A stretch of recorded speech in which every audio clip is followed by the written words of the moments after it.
I just don't think we get the respect that we deserve. Like, it's a serious career. People take it very seriously. You can make a lot of money in it. Yeah. I like to be able to show that to people. Welcome to Lone Startup. I'm your host, Pat Killoran, and on this show, we'll be talking to founders, CEOs, and creators who have built incredible businesses right here in our backyard of Austin.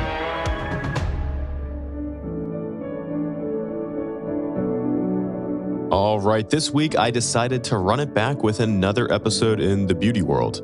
Am I a beauty expert? Absolutely not. Do I like hearing how people find the white space in industries I know nothing about? 100%. And boy, did I learn a lot in this next episode. Chelle Neff is the founder of Urban Betty Hair Salon. And at just 16, while still in high school, she enrolled in cosmetology school and earned her license by the time she was 18, allowing her to get out of Abilene, Texas and find work. But as any stylist will tell you, it's an incredibly low-margin business, and it's also tough to find places that offer benefits like health insurance and 401ks. And what I also learned is that most salon owners aren't able to pay themselves a salary unless they actually cut the hair too, which is like asking a tech CEO to run the sales pipeline and close deals in order to earn their salary. So how did Chelle figure out how to become one of the rare salon owners that could provide health insurance and give her employees a true career path? And how did she do all this while making $6 million plus a year in revenue across just 3 locations? I start where I always like to, at the beginning. And immediately I was outside my comfort zone in this one, trying to understand what Chelle's grandma used to use to cut hair when she was a kid.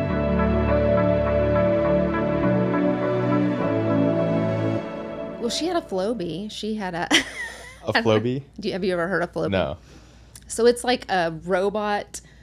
Not robot's a strong word. It's like an attachment that you hook up to a vacuum cleaner that will cut your hair for you, which you ordered off QVC. It does not do a good haircut by any means. It's crazy. Like basically a clipper attachment with a really long guard. And so you've got this like all over layered haircut. She never cut my hair with it, thank God. But I always just remember like no one should be cutting hair that doesn't know how to cut hair. And so that's one of the strong memories I have of her. And yes, she was very prominent in my life because my mom had me as a teenager. My mom was 15. And so my grandma essentially raised me also.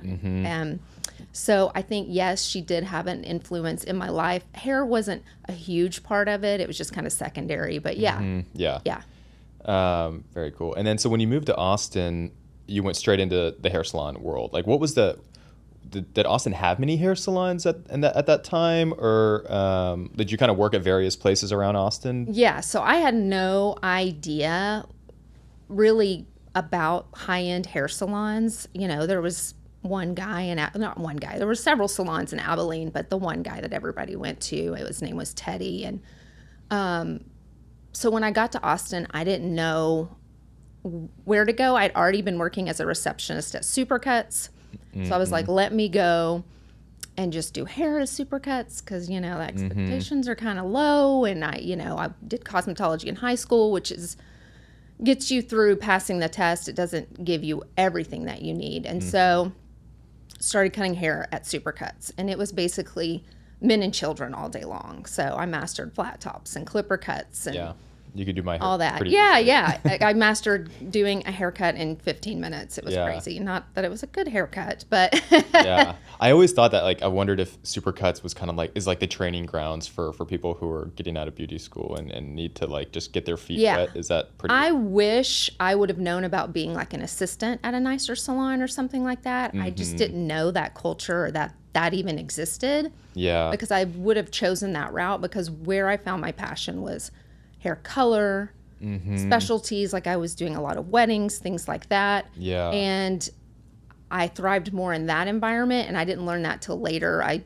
stayed at Supercuts for about a year and then went to Regis at Lakeline Mall. So I was just like, let me just take it one little notch up. Yeah. And Regis is it's nicer, right? It is. It's like a real formal salon. Yeah.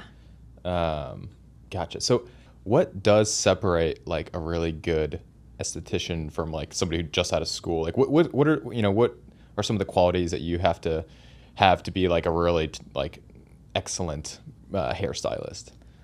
I mean, you have to have a natural talent. you can't just go to school and figure it out. A lot of people think I'll just go to school, learn these technical skills, and I'm going to kill it. And it is not that easy with any profession. If you don't really enjoy it and have that natural talent, you can only go so far. And I think that's a big part of it. But then also another part of it is experience, for sure. Some people do come right out of beauty school, and like a year later, they are killing it. I've seen them at my salon. They blow me away. I'm like, oh my God, I wasn't that awesome in 1 year doing hair. And then some people it may take a couple years. I think what's cool these days is everyone has access to so many things online. So if they want to learn how to do a certain color technique, a certain way to style hair, they can just look up a YouTube video. I would have killed for something like that. So I just had to wait till when's someone going to do this in front of me and I can watch them or figure it out myself. Right. I'm sure much more difficult to kind of do the self-taught back then. 100%. Okay, so you're at Regis, and then was Regis the kind of model, and we'll get into this kind of how you changed the kind of the business model of the industry, but like how was that set up? Were you renting a booth or you were just kind of... No. So what's cool about all these experiences that I had in different environments, they were each different ways that they paid, that they structured their employees. So Supercuts was hourly plus tips. I got paid $6 an hour plus tips. And I was, 18, 19. And then Regis was commission. So that was kind of scary for me. It's like, well, if you're not doing hair, you're not getting paid. And so that was a big leap, but it was fine. I ended up being fine. And commission only? Commission only plus, obviously if you get tips. And then once I felt more confident, then I went to a high-end salon. Okay. And so that was about 2 years of doing hair. And that's as much the same way I think we don't let people just come do hair straight out of school at Urban Betty. You have to have 2 years of experience being on the floor somewhere. And so I'm just now thinking probably that comes from my own experiences. That's when I felt like, okay, I'm confident enough. I know what I'm doing. I went to a high-end salon. I worked there for about 2.5 years. Really built my confidence, had a full clientele, and then I went and rented just a little. Well, no, I worked at another high-end salon in between there. We're nomads, us hairstylists. So I went and worked at one downtown. It's still there, called Bella on 6th Street, which was an amazing salon because I wanted to have that feel of like the downtown Austin salon. I was like, okay, I got my feel. This place is kind of a shit show behind the scenes. It's really cool and unique, and celebrities come here, but they cut everyone's commission by 5%. And if you learn anything in this industry, you can never cut anyone's pay. And there's a mass exodus, and that's when I ended up leaving because I really did love the salon. If they had not cut my pay, I probably would have stayed there. And what kind of commissions are you making? Like, I know it varies, and I know you have an interesting model how you currently do it, but like back then, what kind of commission are you making? Well, it was a wild model, and I can see why they weren't doing very well. Well, I know now, as it was either 50%, when you come in, or if you supplied your own color, you got 60%. So I was like, well, cool, I'll supply my own hair color. And that model, there's no way it could work, because if you're paying people 50% right off the bat that are only charging a certain amount or don't have a certain amount of clientele, you're not going to make money on them. I know it sounds crazy, but you don't know that till you're in it. And the margins on salons are so thin and the expenses are so crazy high. It's similar to the restaurant industry. And then especially, your color budget should be about 7%. So if they were giving me an extra 10%, they're already negative 3% right there. And so, Man, interesting. And so at what point, so you worked at a few different salons and then eventually you rented your own space with 6 booths, right? Is that right? Or no, it was one little chair in like a 100 square foot room, like the little suite places you see in town. Yeah. Okay. So that was my stepping stone for, I think I can run my own business, which I could. I can run my own business behind a chair. That's fine. And I thought, well, I can just do this and get 6 chairs and they can all pay me rent and it's going to be so easy. And no, I got humbled pretty quickly. Yeah. And so what prompted, what was it, the kind of just the previous business model, the commission wasn't really, you weren't getting paid enough? Like, was that the most, was that the part that like motivated you most to do your own thing, to start your own kind of independent booth situation? Or were there other aspects like culture or maybe bosses, people that are running the show? Was it a culmination? Just had been person after person that was not a great salon owner. And I have a lot of empathy for them now after I've been in that position. And I understand now why they probably did certain things the way they did, but I also disagree. But I don't think they did things ever maliciously or intently. I just think they didn't know.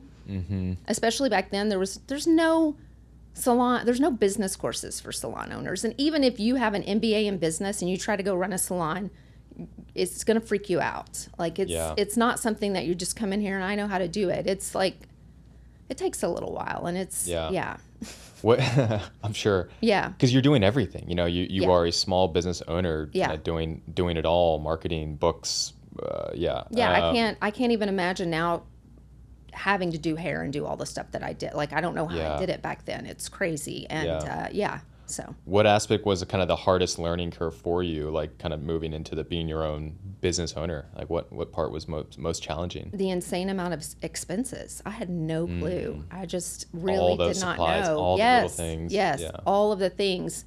Because I thought, boom, here's my rent, here's my utilities, and I had no idea. And I started out as a booth rental model. So I had 6 chairs and people just paid me weekly rent.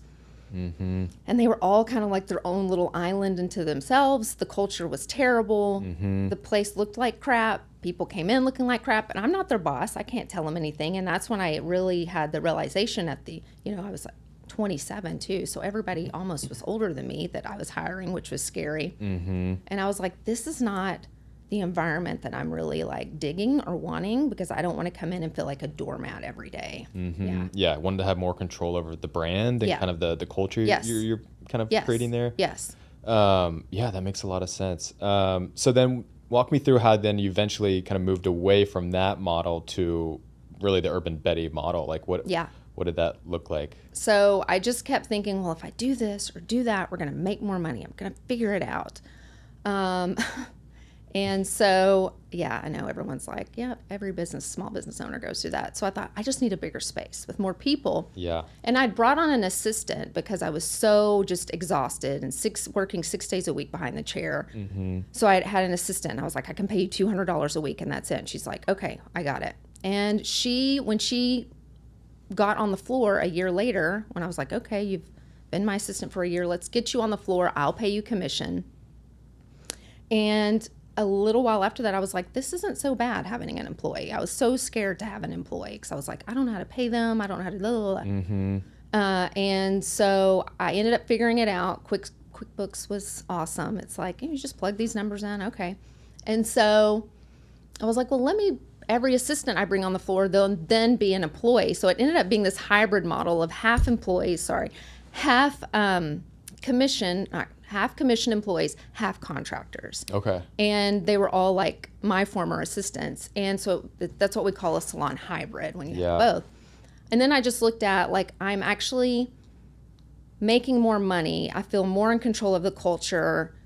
Things are more cohesive when it's just employees. And so we moved to a bigger space because I thought, well, I'll just get more employees. And then I had half my team leave, because anytime you make a big change, bad or good, it freaks people out. So when you double your space, because I was like, it's going to be nicer, newer, like all these things. But also 2 of them were opening their own salon. So it wasn't like they were like, we hate you. They were like, we want to go do our own thing. But they took 3 other people with them. So I just doubled to 16 chairs, and then half my staff is leaving. And I call that when I kind of had a mini walkout. And how long into the business were you at that point? How many years had you been? Or 2011. So 6 years. And they did me a huge favor, because I had been wanting to be all commission, all employees, but I'm not going to make people leave.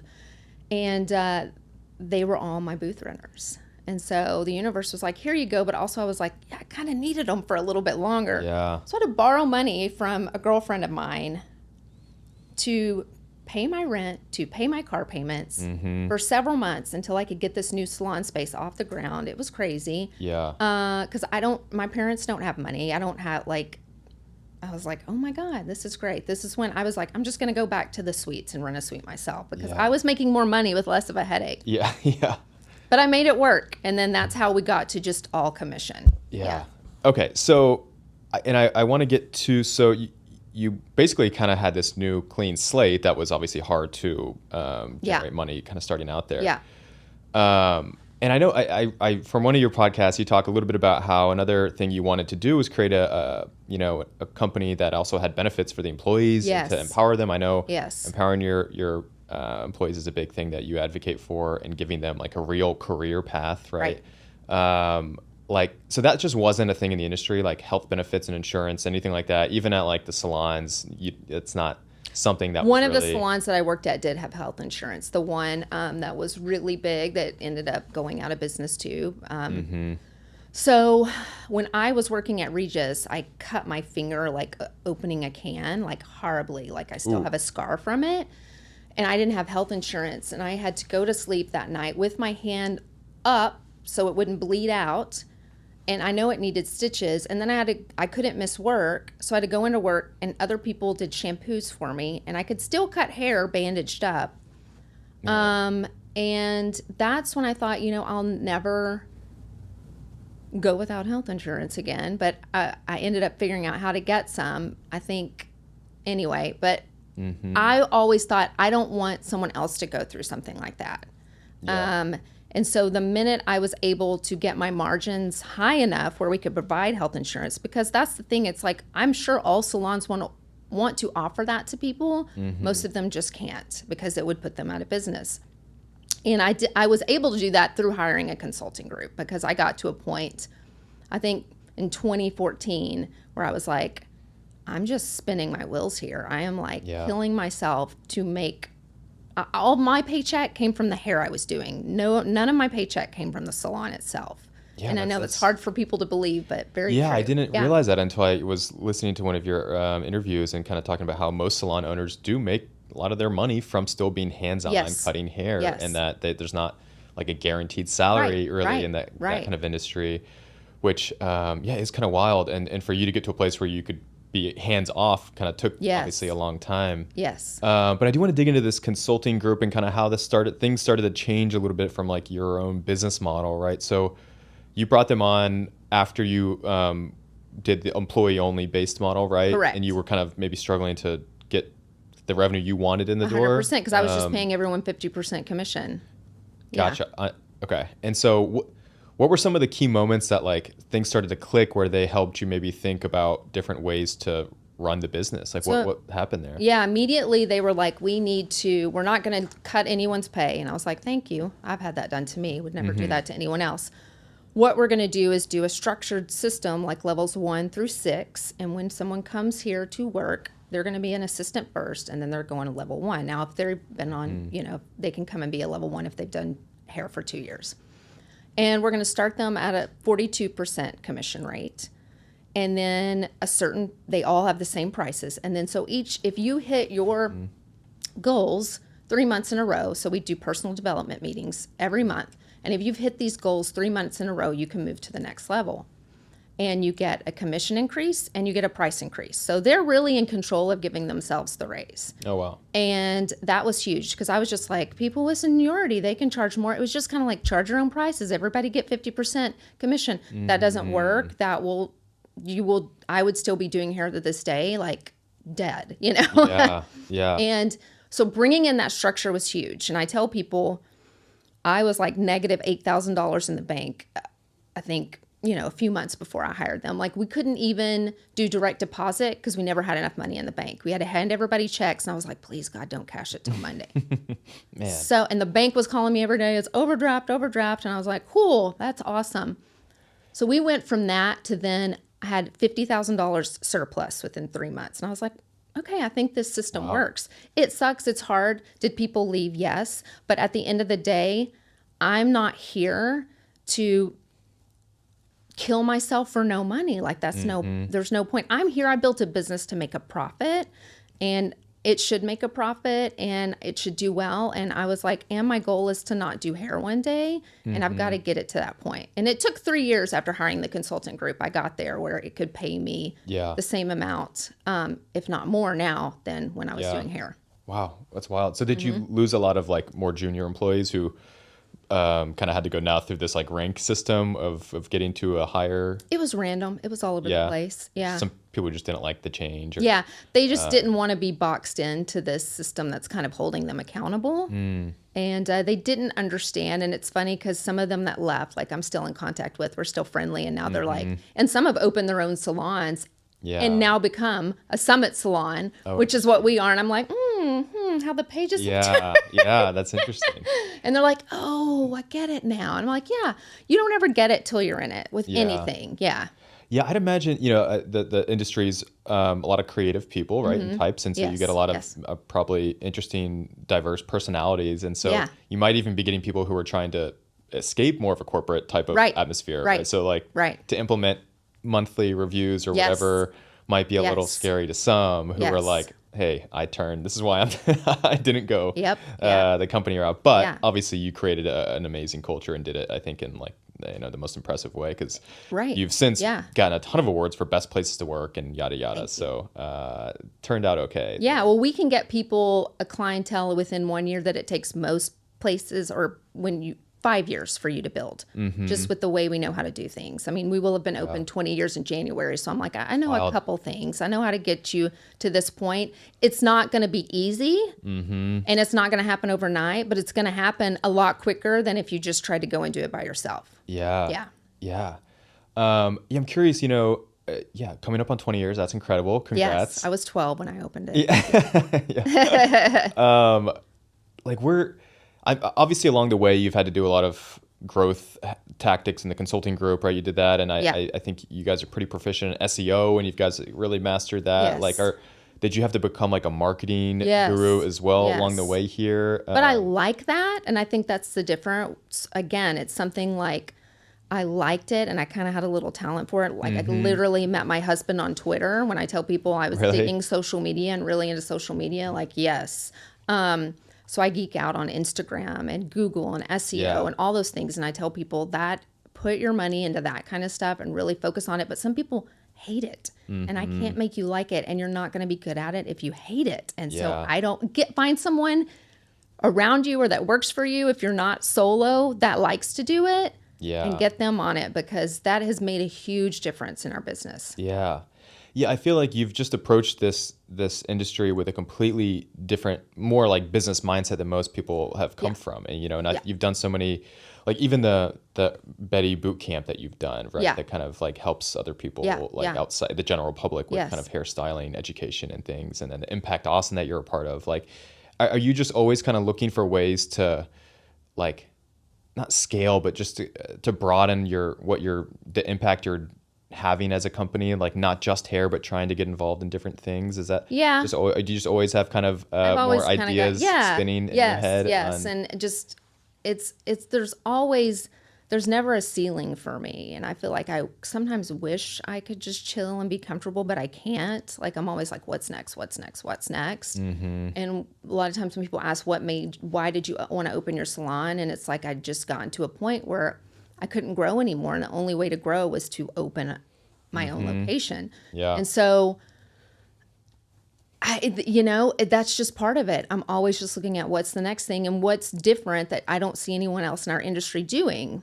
And I don't, when I go to some of these awards ceremonies, it's all tech companies and realtors and all, which is great, but I'm like, why isn't our industry represented? Like we're killing it too. Like we need it. And then it's cool then I'll see other salon owners be like, oh, I can do that too. And I'm like, hey, don't win it now. I'm kidding. No. But it's really cool because I just don't think we get the respect that we deserve. Like it's a serious career. People take it very seriously. You can make a lot of money in it. It's out there. And I think I like to be able to show that to people. Totally. Yeah. I'm curious, do you have aspirations to want to like franchise and go out of state, or are you like trying to keep this a very tight, so I interviewed the founder of Juiceland, and like, he flirted with franchise early on, and then now it's kind of obviously mainly Texas, but like, have you thought about that? Is there any desire? I did for a hot minute, and I am somewhat of a recovering control freak. And so if you tell me I can't easily get to this location or really have a big part in it, I freak out. And so... Like you physically, like if you can't be there? Yeah. So that freaks me out a bit. And so I'm not there. Mm-hmm. And also being a mom of a toddler makes me, really tired. So other people do it. I don't know how, but I'm like, I'm cool with just these 3 locations. I used to say I'm never opening another one when I was just at one location. Then I opened a second one. And I think it's like kids, and then you're just, what's one more? What's one more? Like you get, not that I'm having any more kids, but so I don't know. Right now, I'm 3 and good. Yeah. No, I hear you. I think my speed has slowed down with having 2 kids, a toddler and a 18-month-old. Bless your heart. Thank you. And part of me is like, gosh, I wish I would have started my own podcaster thing when I didn't have kids. But also part of me is like, well, they also help me kind of put things in perspective, and I can kind of go my own space and my own speed, and I value my time a lot more than I used to. So there's a lot of, obviously balancing. That's a work of art that I'm sure you can experience as well. But, for me, and I'm curious your thoughts, in the moment, like when I go back to when each of my daughters were born, I didn't realize that it would coincide with like a big personal career change as well for me. So my first daughter was born, I kind of just like realized, I am burnout. What am I doing? So I quit this industry that I was in forever, kind of influencer marketing, and then got into a whole new industry. And then when my second daughter was born, that's when the seedlings for starting my own thing happened. And looking back, I'm like, I did have these like interesting mindset shifts when each of my kids were born that in the moment I didn't realize was happening. Yeah, 100%. Have you experienced a similar thing when you've had your kid? Like, did you like start to now think about the business in a different way, or did your mindset sort of rewire at all? It worked beautifully. My son came through the gift of adoption, so amazing. He's amazing, and I'm thankful for that every day. So when I was trying to get pregnant for, I don't know, it feels like a million years, and it wasn't happening. And now he came at the perfect time, because I feel like what I know now about where I was in my career and business, I would not have been able to do both well. Mm-hmm. Again, a lot of people can. They kill it. I know I am not that person. So I am so glad it happened when it did. It happened in 2021. I'm like, where are we? So thank God after the pandemic, because 2020, my salon was closed for a couple months. So if you had added a child and everything else into that, I probably would have lost it. Yeah. And so he came at the perfect time, and I still opened my 3rd location while he was a baby. And now, again, one of those things I look back, I'm like, what?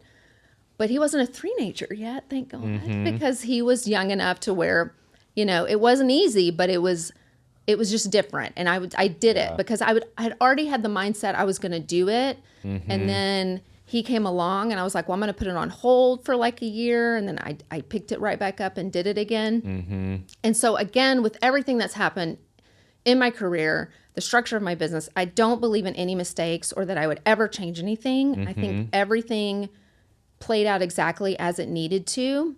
Because if I wouldn't have had booth renters at first, I wouldn't have had enough money to keep my business running. I needed that experience. I needed the experience of having my first employee to get confident about it.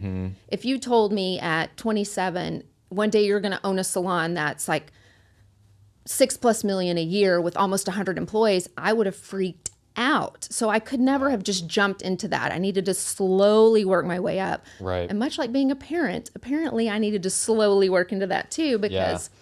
And I called my mom, who had me at 15 and was like, how did you do this as a teenager? I can't imagine. Yeah. Oh my God, I'm so sorry. I am not grateful like I should be. And so it was just, everything's been an amazing journey, and there's no such thing as balance. You just figure it out. But having a child definitely has slowed me down in a good way, because it requires so much energy to be a good parent. And I would rather put that energy towards him than my business. And so what's awesome is I got my business to a place where it runs by itself. Yep. You don't need me there. Like, I get to do the fun stuff I like, but it runs without me. And so I can be a better parent for him. Thank God. Yeah. huge privilege. No, it feels like the timing worked out for you there in the long run, right? On a lot of different fronts. Yeah. But I'd imagine there's also still a part of you that, even though you're not hands-on with clients anymore, that maybe misses aspects of it. Like, is there any aspect of cutting hair that you miss that sometimes, or no? I did it for 21 years, and let me tell you, I've never missed it for 1 second. Really? It's wild. I really do think at the core of my being, I am a numbers person. I'm a business person. I'm a marketing person. And it took me going through this process to really discover that. Yeah. Interesting. I still cut my son and my husband's hair, and he'll be like, it's time for a haircut. And I'm like, oh, can you go to the salon? Can we find some? Yeah. No, I'll always cut his hair. But it just like, I don't have any desire. Funny. I don't miss it at all. Yeah. It kind of reminds me of like the like college basketball player who like doesn't go to the NBA, but then he realizes coaching was his calling the whole time, and he ends up being a coach and like doesn't miss playing. Yes. He just loves being a leader. Yes. And, yes. And you just like kind of, that was like the trajectory where now you've kind of hit your calling, right? Which is kind of being a business owner and a mentor and helping other women navigate their careers. Yes. Wow, that's a cool trajectory that you went on there. Yeah, it's wild. I could have never guessed that would happen. Yeah. So there's a ton of awards. Obviously, you guys have won. You yourself were best CEO in Austin. Austin Business Journal has given you guys best places to work many years. You've been on Inc. 5000 a bunch of times. All those awards, I'm sure, have been very validating and feel great in the moments. But what when you look back at the 20 years you're coming up on, like what is something you're most proud of that you've kind of accomplished over the years? Giving my employees health insurance. That's a huge one for me. Giving people that, and 401ks. We were at literally yesterday at a career fair for the beauty school in Georgetown, and 2 of my stylists were there, and they were just like, we can't thank her enough. Like, we love this place. And I was like, are y'all just saying that? I want to record you. Because the 20-year-olds coming in front that we're talking to that are about to graduate, when you say health insurance, they're just kind of like, meh. Yeah. And I'm like, y'all don't even know. I know. I was that person. Just wait. They're more like, are we going to get trained for extensions? And I'm like, okay, yes. But we have health insurance, And so that to me is a huge moment. And to get those employees there that do appreciate that and do understand. Because before, like, you couldn't even be a hairstylist, and like, if you didn't have insurance, having a baby, you would have to pay for that out of pocket. Super scary. Things like that. So just being able to provide that's a huge accomplishment for me. And at the end of the day, I'm good. Yeah. No, that's incredible. I mean, I agree. Like, same thing, same sentiment when I, early in my career, health insurance, like, cool. Like, every company provides that, right? You think you're like invincible. You think that. And then once I started getting older and started doing more startups where, companies were lean and didn't do health insurance. And my wife and I also was kind of in a lot of different startups. And then once we had our first kid, we're like, wow, this is like, somebody has to have health insurance. Like, and so my wife has the job, the more stable job with the health insurance. And it's like, that's like so high on our priority list of like things we need to have as a family. Right. And so that is amazing. And kudos to you for being able to provide that for your whole staff. Yeah. So you kind of hinted at this in another interview, but you said that, you do have a lot of different ideas kind of in your head, and that there are some things non-salon related that you've maybe ideated around. Is there anything in like a next chapter of your life that you might want to explore or check out? Like anything that's grabbing you from a attention standpoint right now? Yeah, right now I'm working on a memoir, and it's not a business book. A lot of people, business book. I'm like, maybe in the future, we'll see. I just have crazy stories about my upbringing, and I think to be able, because at one time I was like, I don't know who's going to want to hear this, and someone's like, you would be surprised how many people you could resonate with that come from smaller towns, no money, living in trailers, to building a multi-million-dollar business with no college degree. Like, I didn't even have 1 hour of college. I did beauty school in high school. And so to be able to tell that story with teenage parents, with parents who were often on drugs, like crazy, crazy stuff, I think it needs to be heard, because I would like to help motivate people that you can thrive and survive, like you're not a victim. And I want to tell kind of my personal story and where I came from. And so I'm working on that. And, wow, amazing. Cool. I'm a huge introvert. I know it's I can put it on when I need to. And that's years of doing hair. I learned how to do that. So that's why I can do things and talk. But I am really working on learning how to speak more and doing speaking engagements and motivating people, and not necessarily like anything to do with hair. It's much like when we have our all hands meetings, you know, they are about empowerment, you know, how to manifest. I know I'm going to get woo woo on you and things like that, or financial independence, or just mental health. Like we have things focused around that for our employees. Yeah. And the photographer we had one time, she was like, I thought this was going to be for our all hands meeting, all people doing hair. I'm like, we're much more than that. Yeah. And so thank you for asking that, because I am much more at the end of the day, and I have a story to tell, and I want people to know. Yeah. Because it's you know, it's important. I love it. Have you started kind of writing it already? Yeah, it's about 2/3 of the way done. Very cool. Yeah. When are you finding time right now to add to that? Well, that's what's awesome, is because my salons run so well in themselves. You know, I'm working a few hours, a couple hours every day, you know, at salon stuff, and then the rest just here and there when I can get to it. Yeah. Yep. Kid stuff and yeah. Very cool. That's exciting. Well, that's really all I got for you. I appreciate you spending the morning here with me. I love your story. I definitely will check out your book. Keep me posted if and when that goes out. For sure. But I think you have an incredible story, and you've kind of helped so many people, you know, have a real career in an industry where maybe they didn't feel like they would be able to have kind of a steady, stable job. And so I think that's a huge achievement. So congrats on everything, and thanks so much for the time this morning. Thank you. All right. As always, everybody, thank you so much for listening. I know your time is precious, and I appreciate you checking out these inspiring stories of people here in Austin building cool things. And Chelle's was absolutely one of those, and one of my favorites, something that, you know, an industry I really didn't know much about, and was so excited to just learn about how she's innovated in that space and become really just a leader and shaping the whole industry in terms of how to treat your employees right, and how to create a business model that can scale and just do things a little bit differently. And I really applaud her for the way that she's taken it head on and found a new way to do it. This was also the first video episode. You might have seen some social clips flying around there on Instagram and YouTube, so check us out. It's just at Lone Startup on YouTube and Instagram, so give us a follow. Hope you enjoy the video component as well. It was super fun to get into a real studio and talk to Chelle, and you'll be seeing that moving forward, a lot of videos. So thank you guys, as always, for the support. I can't wait to have more of these episodes coming out. There's some really fun ones on the horizon here. One big name I can't share yet, but as soon as I record it and it's done, I'll give you guys a little teaser of that in the next few weeks here. So thanks so much. Appreciate it. Stay warm. Adios.